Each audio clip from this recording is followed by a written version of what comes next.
In this video, we're going to give you an overview of when to use each of our different form types. And those are the forms on Ontraport Pages, standalone Ontraport Forms, and legacy forms.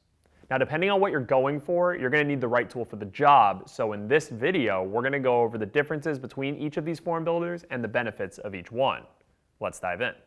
First, Forms on Ontraport Pages is our best, most modern form builder.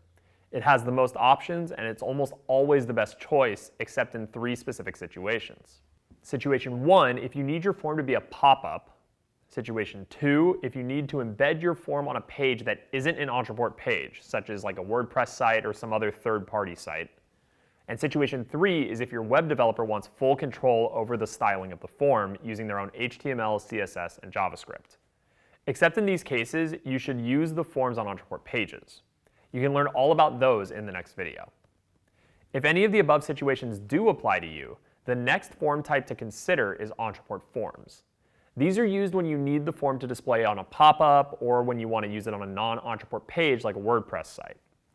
Ontraport Forms uses our previous styling technology, which is a bit more limited, but with Ontraport Forms, you can create pop-up forms that appear when visitors arrive.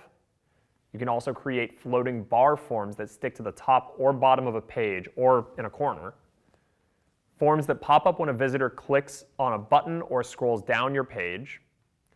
Or a pop-up with some kind of offer before your visitors leave your page.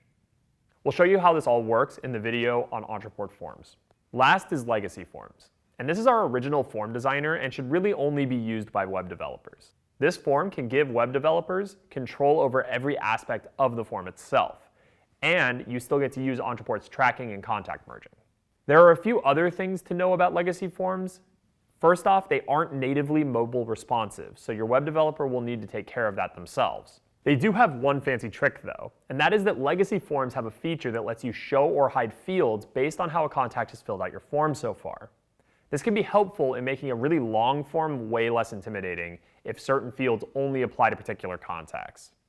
Now that you understand when to use each of these different form types, we're going to dig into each one, starting with forms on Ontraport Pages.